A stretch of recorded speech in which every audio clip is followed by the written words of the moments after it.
मीसा बंदियों के सम्मान पर खींचतान। आज हम बात करेंगे उस दौर की जिसे भारतीय लोकतंत्र का सबसे काला अध्याय कहा जाता है। आपातकाल 1975 से 1977। आज आपातकाल के 50 वर्ष पूरे हो चुके हैं और एक बार फिर से राज्य की राजनीति में इस दौर को लेकर बहस गर्म हो चुकी है। आपातकाल की बहस राजनीति में छाई हुई है। पेंशन हो या राजकीय सम्मान, अब ये सवाल सिर्फ इतिहास के नहीं वर्तमान राजनीति के भी बन चुके हैं। वहीं अब सवाल ये है कि क्या आपातकाल लोकतंत्र की हत्या थी या जरूरत या कदम? क्या लोकतंत्र सेनानियों का सम्मान राजनीति से जुड़ा है या सच्ची श्रद्धांजलि? आज बहस में करेंगे इसी मुद्दे पर सीधी बात। दरअसल आपातकाल के दौरान देश में 1 लाख से अधिक लोगों को जेलों में बंद किया गया, अधिकार छीने गए, अभिव्यक्ति की आजादी पर रोक लगी और लोकतंत्र पर एक तरह से तानाशाही का साया मंडराया।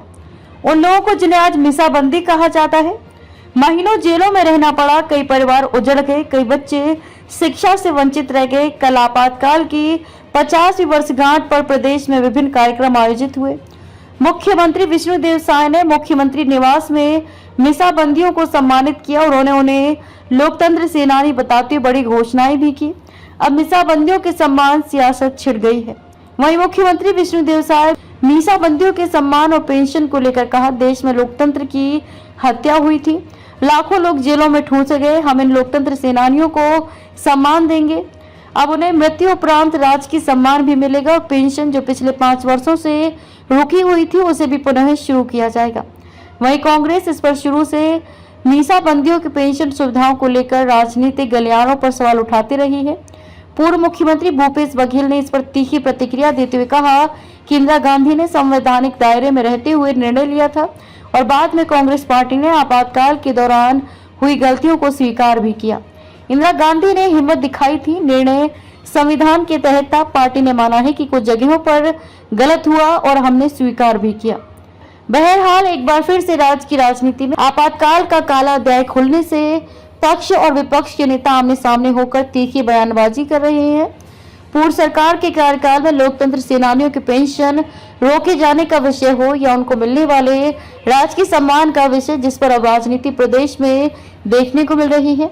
अब देखना ये होगा ये सियासत में मुद्दा शांत भी होगा या हर साल इस पर सियासत जारी रहेगी। Bureau report, Raipur. उन्होंने कहा है कि इंदिरा गांधी द्वारा किया गया आपातकाल एक ऐतिहासिक संविधान के अनुसार किया गया ऐतिहासिक फैसला और साथ ही उन्होंने केंद्र में बीजेपी 11 साल की सरकार को अब घोषित आपातकाल भी कहा है। बिल्कुल उनका कहना असत्य है।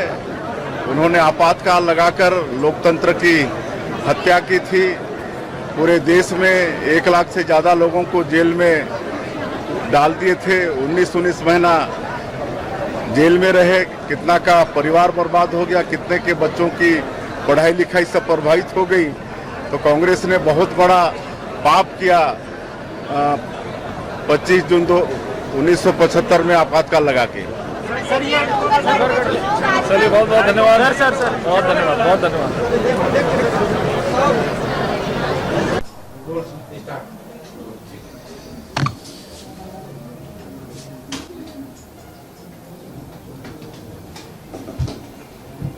आज के दिन 25 जून को भारत सरकार ने प्रजातंत्र हत्या दिवस के रूप में मनाने का फैसला लिया और शासकीय तौर पर इसका आयोजन हो रहा है।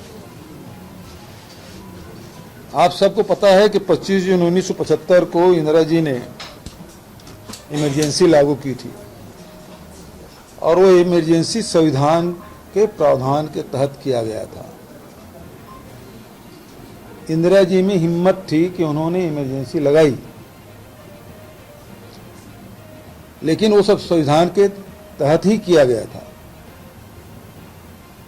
बाद में जो उसके रिजल्ट आए तो हमारे नेताओं ने स्वीकार किया कि इमरजेंसी के दौरान कुछ अन्याय हुआ है, अत्याचार हुआ है, कुछ लोग हैं इसका दुरुपयोग किए हैं। लेकिन ये भी कहना चाहूँगा कि इंदिरा जी ने किसी दबाव में आकर इमरजेंसी नहीं हटाई थी, स्वयं ने इमरजेंसी हटाई थी। चुनाव भी उन्होंने कराया था लेकिन आज पिछले 11 साल से हम लोग देख रहे हैं कि अघोषित रूप से इमरजेंसी लगा हुआ है। ये खुद ही संविधान बदलने की बात कर रहे थे। अभी लोकसभा चुनाव हुआ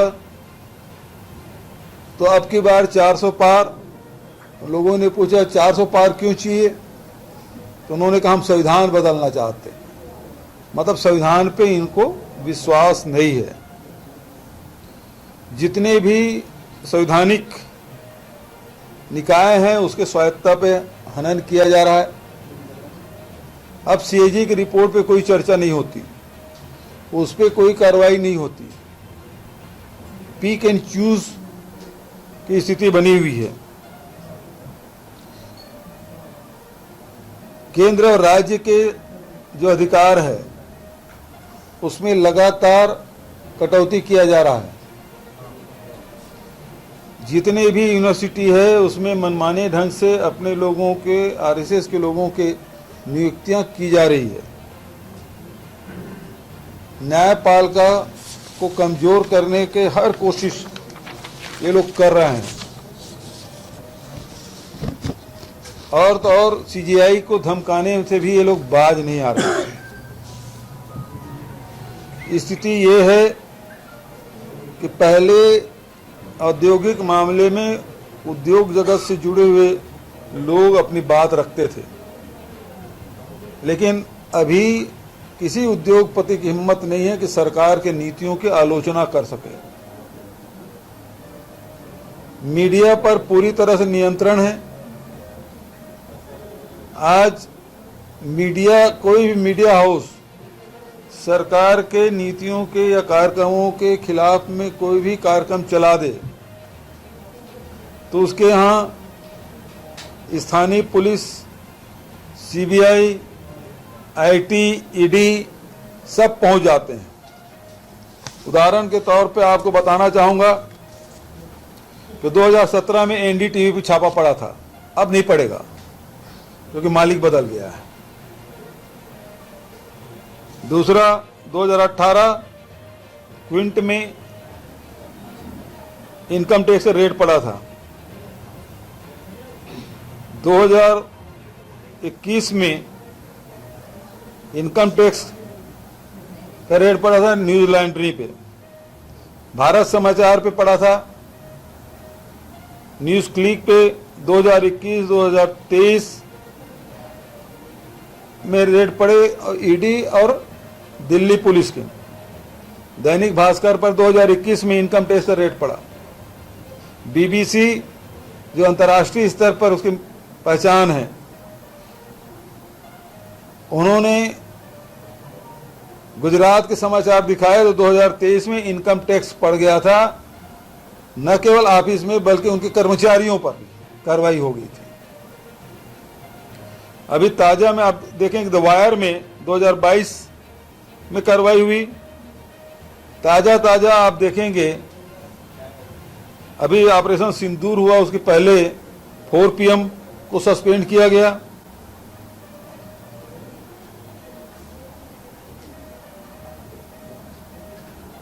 द वायर को सस्पेंड किया गया।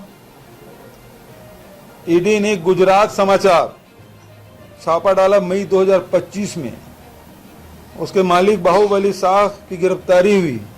मामला 15-20 साल पुराना, उसमें उसकी गिरफ्तारी हुई। तो ये कुछ उदाहरण मैंने दिए हैं कि बिना इमरजेंसी लगाए ही इन सारे लोगों के खिलाफ, मीडिया हाउस के खिलाफ कार्रवाई की गई। विपक्ष के नेताओं पर तो लगातार कार्रवाई की जा रही है, और जो भाजपा में शामिल हो गया तो वो फिर मोदी वॉशिंग मशीन में धुल जाते हैं। ये स्थिति पूरे देश में है। देश के वास्तविक खबर यदि कोई दिखा दे तो उसके खिलाफ कार्रवाई हो जाती है।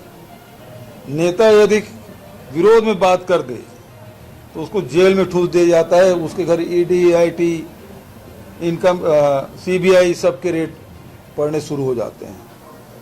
तो इंदिरा जी ने तो घोषित रूप से इमरजेंसी लगाया था, लेकिन पिछले 11 साल से देश में अघोषित रूप से इमरजेंसी से भी ज्यादा खतरनाक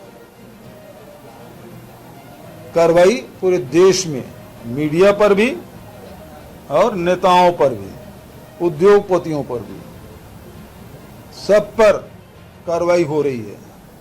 तो आज का जो दौर है वो तो केवल 2.5 साल चला था, ये तो 11 साल हो गए और आगे पता नहीं कितने दिन तक चलेगा। अब आप लोगों की तरफ से कोई सवाल हो?